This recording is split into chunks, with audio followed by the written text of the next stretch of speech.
In the depths of Malaysia's Danam Valley, a 28-year-old Colombian carpenter named Mateo, driven by a dream to build a sanctuary, finds himself intertwined with the lives of four widowed women. Together, they craft a rainforest lodge that becomes a beacon of hope, blending cultures and forging unbreakable bonds. Through sweat, laughter, and shared stories, they transform a patch of wilderness into a thriving community hub, leaving a legacy of love, resilience, and harmony with a land that inspires far beyond the jungle's edge. The sun hung low over the Colombian Andes, painting the sky in hues of amber and crimson as Mateo packed his tools. At 28, he was a carpenter with a restless spirit, his hands calloused from years of shaping wood into homes, furniture, and dreams. Raised in a small village near Medellin, he'd grown up listening to his grandfather's tales of far-off lands, where jungles whispered secrets and communities thrived in harmony with nature. Those stories had ignited a fire in him, a dream to build something extraordinary, something that would outlast him. When he stumbled across an article about Malaysia's Danam Valley, a pristine rainforest teeming with life, he knew it was his calling. He sold what little he owned, kissed his mother goodbye, and boarded a plane to a world unknown. The journey to Sabah was grueling. A 30-hour flight, followed by a bone-rattling 4-hour drive through winding roads, led him to the edge of the Danam Valley Conservation Area. The air was thick with humidity, alive with the hum of cicadas and the distant calls of hornbills. As he stepped out of the truck, his boots sank into the damp earth, and he gazed at the endless sea of green stretching before him. Towering dipterocarp trees loomed overhead, their canopies forming a cathedral of leaves. Vines draped like curtains, and the scent of wet moss filled his lungs. It was overwhelming, exhilarating, and unlike anything he'd ever seen. This was no place for the faint-hearted, but Mateo felt alive, his heart pounding with purpose. He'd come to build a lodge, sustainable retreat that would draw travelers to experience the rainforest without harming it. The idea had been born from a sketch he'd drawn years ago, inspired by his grandfather's stories and his own love for crafting with wood. He'd secured a small grant from an ecotourism initiative, enough to cover materials and a modest stipend. But the real work would be his alone. Or so he thought. The first challenge came swiftly. The dense jungle was no forgiving canvas. Rain fell in torrents, turning paths to mud. Tools rusted overnight, and the nearest town was a 5-hour drive. Mateo set up a tarp under a massive tree and began sketching plans, his hands steady despite the chaos around him.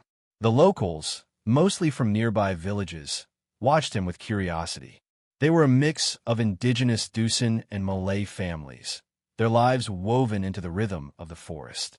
Mateo, with his broken English and rudimentary Malay learned from a phrasebook, struggled to communicate. His first attempts at greetings were met with polite nods, but he sensed their skepticism. A foreigner in their forest? What could he possibly understand? One morning, as he wrestled with a beam that refused to align, a woman approached. She was in her late 30s, her dark hair tied back, her eyes sharp with intelligence. "You need help," she said simply, her English accented but clear. Her name was Aisha, a widow from a nearby village. She'd lost her husband to a logging accident 2 years prior, leaving her to raise 3 children alone. She pointed to the beam. "Wrong angle. It will fall." Mateo, sweaty and frustrated, handed her a hammer, half expecting her to walk away. Instead, she adjusted the beam with practiced ease, her movements precise. "I worked with my husband," she explained. "I know wood." Aisha introduced him to 3 other women, Sidi, Noor, and Layla, all widows from the same village. Each had lost their husband to the perils of the forest logging, illness, or accidents. They were resilient, bound by their shared loss and their determination to provide for their families. Sidi was quiet, her hands skilled at weaving. Noor was fiery, quick to laugh or argue. Layla was the youngest, her eyes holding a quiet grief but a fierce will. They'd heard of Mateo's project and saw in it a chance not just for work, but to create something lasting for their community. Mateo hesitated at first. He'd planned to work alone, to prove he could do this. But the women were insistent, their knowledge of the land undeniable. They knew which trees could be sustainably harvested, how to navigate the rainy season, and where to find the best clay for sealing joints. Reluctantly, he agreed to let them help. What began as a practical arrangement soon became a partnership. They worked side by side, felling trees with care, shaping beams under the canopy's dappled light. Aisha taught Mateo how to read the wood's grain to prevent splitting. Sidi showed him how to weave palm fronds into durable roofing. Noor's laughter kept spirits high during long, rain-soaked days, and Layla's quiet strength steadied them when exhaustion set in. The lodge began to take shoppy series of elevated chalets, connected by wooden walkways, designed to tread lightly on the forest floor. Mateo's Colombian roots shone through in the clean lines and sturdy joints, while the women's influence added intricate carvings and natural materials that blended with the jungle. They worked through misunderstandings, language barriers dissolving in shared sweat and purpose. Mateo learned to savor their meals, rice steamed in banana leaves, fish caught from the river, spiced with wild herbs. In return, he shared stories of Colombia's Andes, of coffee plantations and vibrant festivals, his voice thick with nostalgia. As weeks turned to months, Mateo noticed changes in the women. Aisha, once guarded, began to smile more, her children playing nearby as she worked. Sidi sang old Dusan songs, her voice weaving through the trees. Noor's fiery debates turned to dreams of sending her son to school. Layla, the quietest, opened up about her husband's death, her tears falling as Mateo listened, his own eyes stinging. He hadn't expected this, how the lodge was building not just a structure, but a family. The community began to take notice. Villagers stopped by, offering food or tools, curious about the strange Colombian and the women who worked with him. Some men grumbled, uneasy about women taking on such roles, but the widows stood firm. "This is our forest too," Nurse said sharply, silencing a critic. Mateo admired their courage, their refusal to be diminished. He began to see the lodge not as his dream alone, but as there's a place where their children could grow, where travelers could learn from the forest and its people. One evening, as they sat around a fire, Aisha revealed something that stunned Mateo. She was pregnant 8 months along, a fact she'd hidden under loose clothing. One by one, Sidi, Noor, and Layla admitted the same. Each had conceived before their husbands' deaths, a bittersweet gift amidst their grief. The revelation shifted something in Mateo. He'd been so focused on the lodge, on his own ambition, that he hadn't fully seen the women's lives, their hopes, their burdens. Now, with the lodge nearly complete, he realized their work was more than a building. It was a promise to the next generation. The community rallied around them. Elders offered blessings, children helped carry small loads, and Mateo found himself teaching carpentry to eager teenagers. The lodge became a hub, its walls echoing with laughter and plans. Mateo shared his knowledge of sustainable design, showing the villagers how to maintain the lodge without harming the forest. In return, they taught him about the stars, the medicinal plants, the stories of spirits that guarded the valley. When the lodge was finished, it stood as a testament to their shared vision, simple yet elegant, a haven for travelers seeking the rainforest's heart. They named it Hutan Hidup, meaning living forest in Malay. On the opening day, the village gathered, music filling the air as dancers moved in traditional patterns. Mateo stood with Aisha, Sidi, Noor, and Layla, their rounded bellies a symbol of new life mirroring the lodge's birth. He felt a lump in his throat, his dream no longer just his own, but a shared legacy. Word of Hutan Hidup spread. Travel blogs praised its authenticity, its respect for the land. Researchers came to study the forest, guided by the women's children. Mateo stayed, unable to imagine leaving. He'd found a home, not just in the lodge, but in the bonds he'd forged. The women, now mothers, named their children with hope names that echoed the forest and the future. Years later, a documentary crew arrived, capturing the story of the Colombian carpenter and the four widows who built a sanctuary in the rainforest. The film spread their tale across the globe, inspiring others to see the power of connection, of building not just with wood, but with heart. In the Danum Valley, Houghton Hiddup thrived, a living testament to what happens when strangers become family, and a dream becomes a legacy. The opening of Houghton Hiddup marked a new chapter, but for Mateo, Aisha, Sidi, Noor, and Layla, it was only the beginning. The lodge, with its polished wooden beams and woven palm roofs, stood as a beacon in the Danum Valley, drawing travelers from across the globe. Yet, the true heart of the place wasn't in its architecture, but in the lives it touched.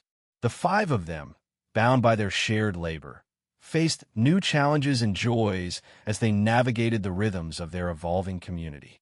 Mateo woke each morning to the chorus of the rainforest gibbon's calling, leaves rustling, the distant rush of the river.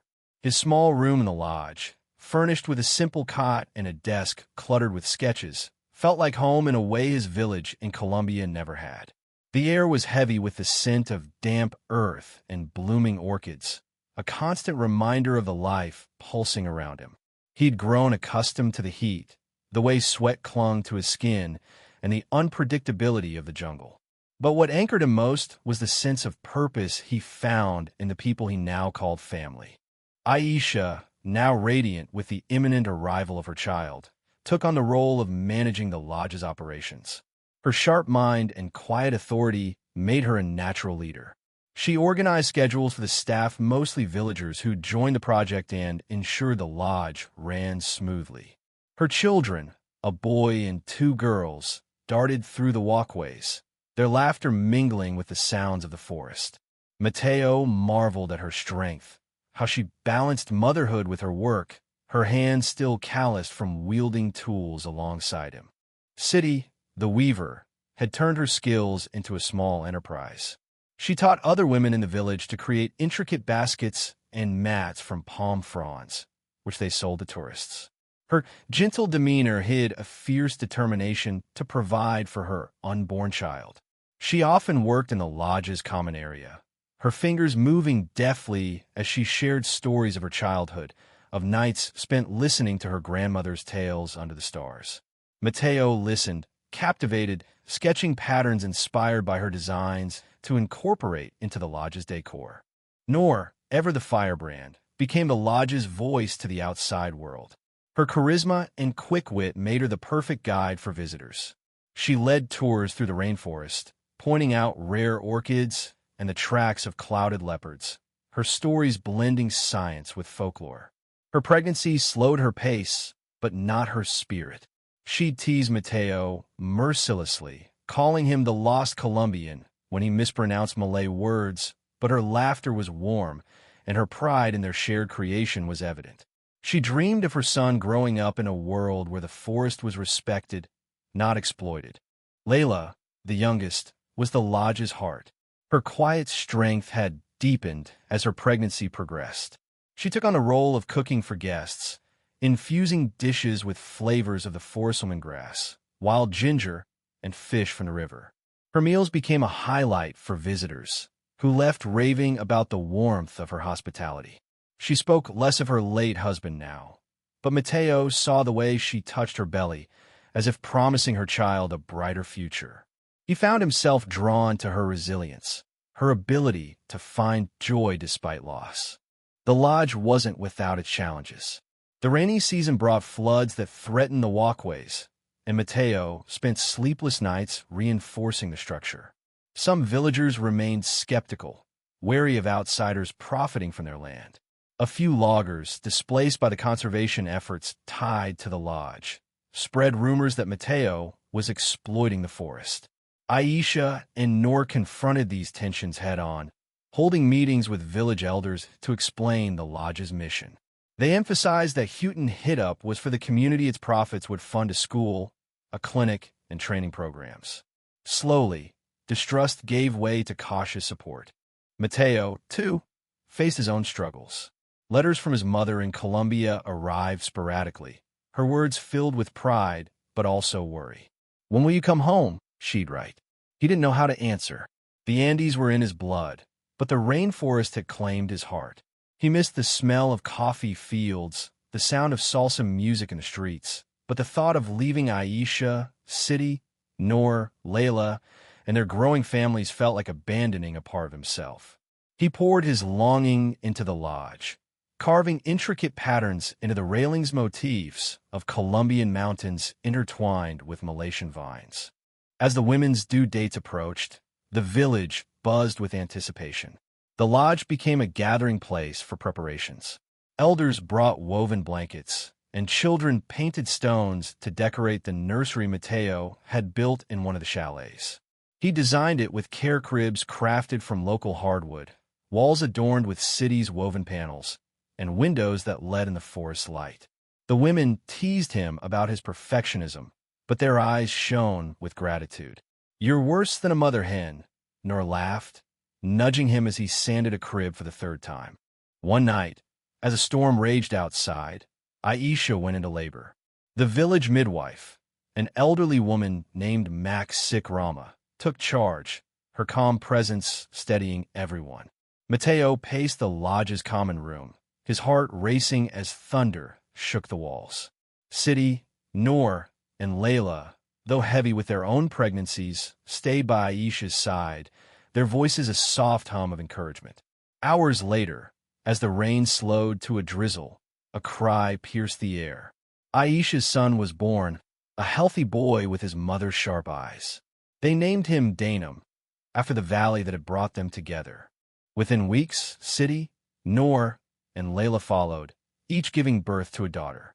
Sidi's girl, named Bunga for the flower she loved, Noor's, called Api for her fiery spirit, and Layla's, named Kahaya for the light she brought.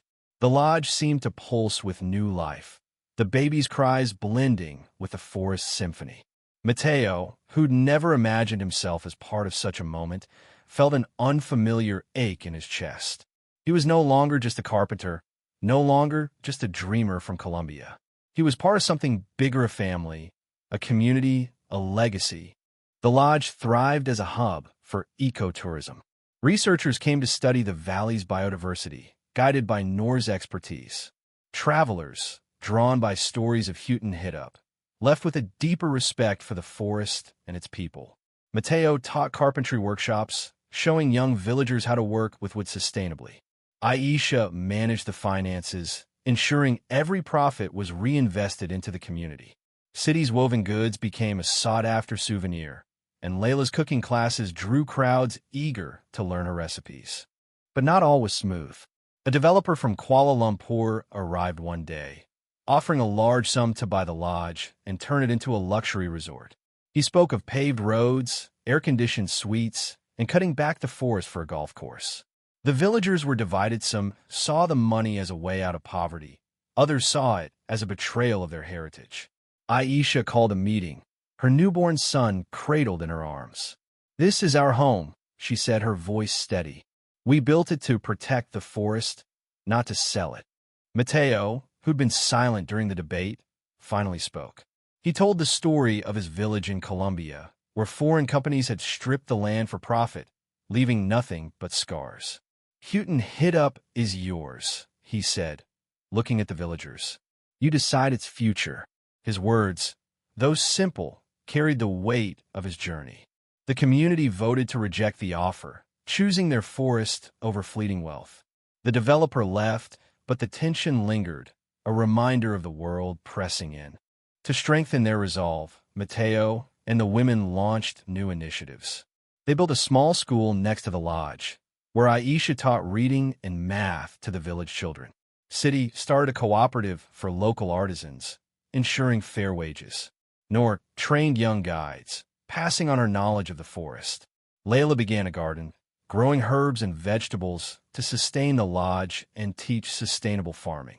Mateo, inspired by their vision, designed a clinic, using his grant money to equip it with basic medical supplies.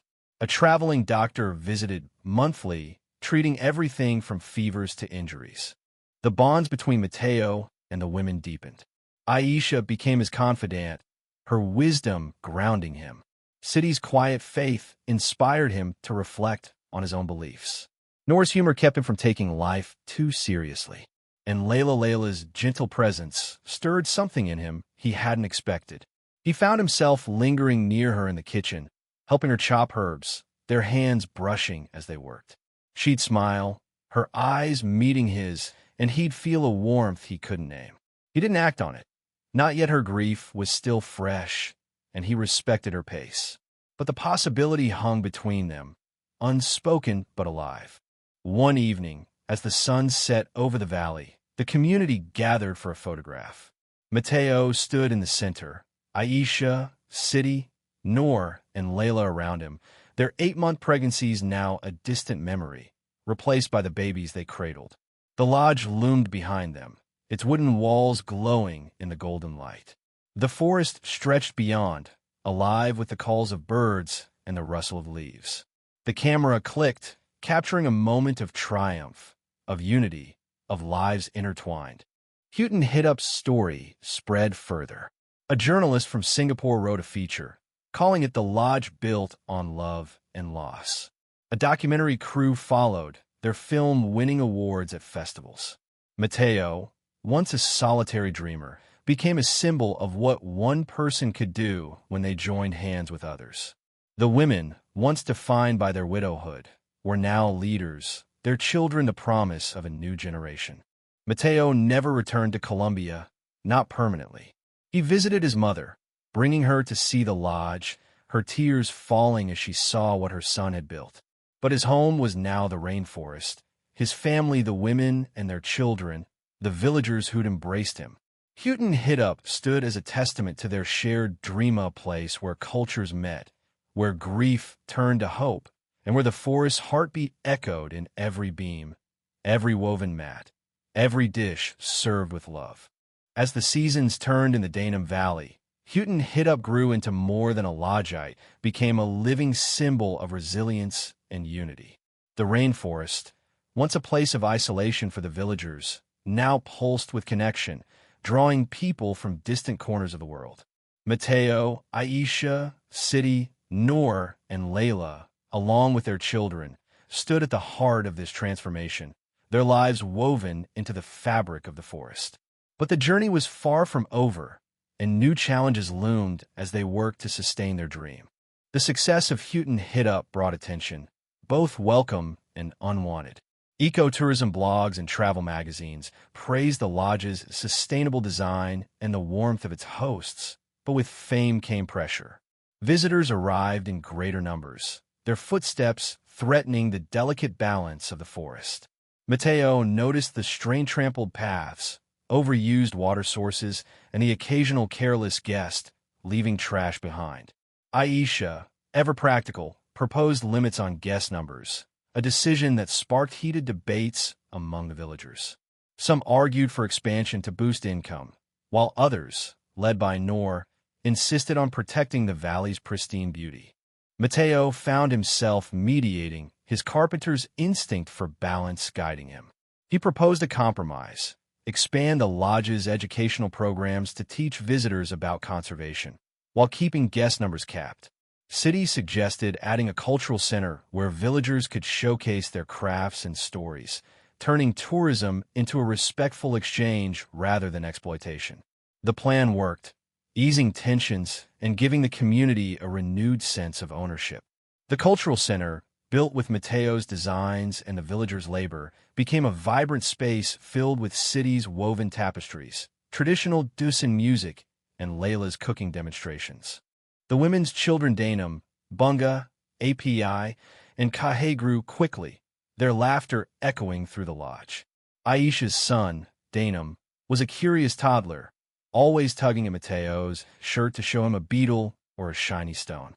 Bunga, Sidi's daughter, was quieter, often found weaving beside her mother, her small fingers mimicking Sidi's deft movements. API, true to her name, was a whirlwind, chasing her cousins and demanding stories from Noor about the forest spirits. Kahaya, Layla's daughter, was the youngest, her bright eyes following Mateo as he worked, as if sensing the bond growing between him and her mother. That bond with Layla deepened quietly, like a river carving its path through stone. Mateo had always admired her strength, but now he noticed the small things: how she hummed while cooking, how her smile lit up the lodge's kitchen, how she'd linger after meals to talk about her dreams for Kahaya. One evening, as they sat on the lodge's veranda, the forest alive with fireflies, Layla spoke of her late husband. "He loved this valley," she said, her voice soft.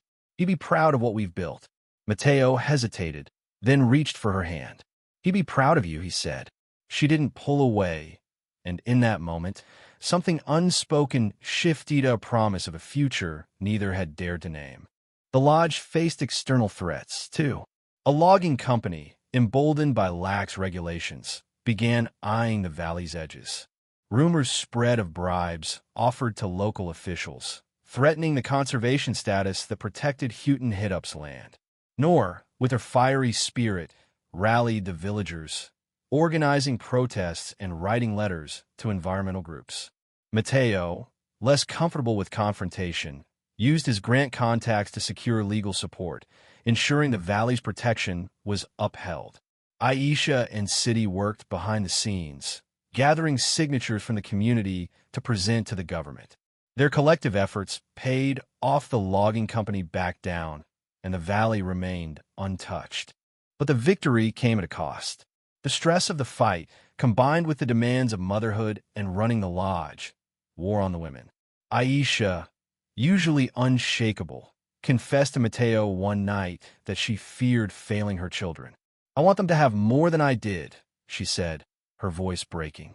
Mateo, who'd faced his own doubts, shared stories of his grandfather, whose dreams had seemed impossible until he built a life from them. "You're already giving them that," he told her, pointing to the lodge, the school, the community thriving around them. Aisha nodded, her resolve returning, but the moment reminded Mateo how fragile their dream could be. To strengthen the lodge's foundation, they diversified its offerings. Mateo designed a treehouse lookout, a perch high in the canopy where guests could watch hornbills and orangutans. City's cooperative grew, exporting woven goods to markets in Kota Kinabalu. Nor launched a youth program, training teenagers to lead eco-tours, ensuring the next generation would protect the forest. Layla's garden expanded, supplying not just the lodge but nearby villages, and her cooking classes became a cultural bridge, drawing food enthusiasts from as far as Europe. Mateo's own growth was undeniable. The boy who'd left Colombia with a sketchbook and a dream had become a leader, his hands no longer just shaping wood, but shaping lives. He taught carpentry to the village youth, watching their pride as they built their first chairs or tables. He learned more Malay, his conversations with the elders growing deeper, filled with stories of the valley's history. He even began to dream in the forest sounds, the Andes a distant memory softened by the life he'd built here. The bond with Layla grew stronger, no longer just a possibility, but a quiet certainty. One morning, as they harvested herbs from the garden, Kahaya toddling between them, Mateo knelt to tie her tiny shoe. Layla watched, her eyes soft.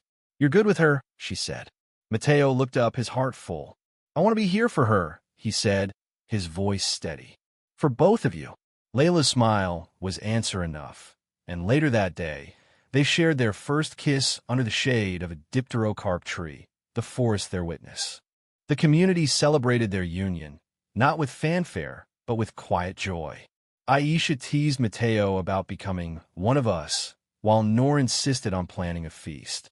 City wove a special mat for their home, and the elders blessed them with words of wisdom. Mateo and Layla didn't marry right away. They wanted time to let their love grow as naturally as the forest, but their commitment was clear. Kahaya called Mateo Baba, her small voice melting his heart, and he knew he'd found his place. Years passed, and Houghton-Hittup became a model for sustainable tourism worldwide. Universities sent students to study its methods, and conservationists praised its balance of human and environmental needs. The school Aisha had started grew, with teachers from the city volunteering to expand its curriculum. City's cooperative empowered women across Sabah. Their crafts sold internationally. Noor's youth program produced a generation of forest guardians, some pursuing environmental degrees. Layla's garden inspired a network of sustainable farms, feeding communities without harming the land. Mateo and Layla built a small home near the lodge, its walls adorned with his carvings and her woven curtains. They welcomed a son, named Andes to honor Mateo's roots, his laughter joining Kahaya's as they played in the forest. Aisha, Sidi, and Noor remained close, their children growing up like siblings, their lives intertwined with the lodge and the valley. The community, once divided, now stood united, its identity tied to Houghton Hittup's mission. The documentary that had first spread their story inspired a book, written by a Malaysian author who'd stayed at the lodge. Titled The Heart of the Rainforest, it chronicled Mateo's journey from Colombia, the widow's resilience, and a community they'd built. The book became a bestseller, translated into dozens of languages, its message of unity and hope resonating globally. Mateo, uncomfortable with the spotlight, let the women take center stage at book events, their voices carrying the story's truth. As years turned to decades, Mateo grew older, his hair flecked with gray, his hands still strong but slower. He watched Danum, Bunga, API, and Kahaya grow into leaders, each carrying their mother's strength and the forest spirit. Andes, his son, showed an early knack for carpentry, carving small animals that delighted tourists. Layla, now a matriarch, ran the lodge's kitchen with her daughter, their recipes a blend of Malay and Colombian flavors. One evening, as Mateo sat on the lodge's veranda, the forest glowing with the light of the setting sun, he looked out at the life he'd helped build. The laughter of children, the hum of conversation, the rustle of leaves was a symphony of belonging. Aisha, Sidi, Noor, and Layla joined him, their faces lined with time but bright with pride. They'd faced loss, doubt, and threats, but together, they'd created something eternal. Houghton Hittup's legacy endured. Travelers left changed, carrying stories of the lodge and its people. The forest, protected by the community's vigilance, thrived, its biodiversity a testament to their care. Mateo, once a stranger, was now a son of the valley, his Colombian heart forever bound to its rhythms. The book, the documentary, the lodge itself, they were more than achievements. They were proof that love, resilience, and shared dreams could transform a patch of earth into a home for all. As the stars emerged above the canopy, Mateo took Layla's hand, their children nearby, the forest alive around them. The story of Houghton Hittup wasn't over, it lived in every visitor, every child, every tree. And in the quiet of the night, with the valley whispering its secrets, Mateo knew he'd found what he'd set out for. A place where dreams took root and where the heart of the rainforest beat on.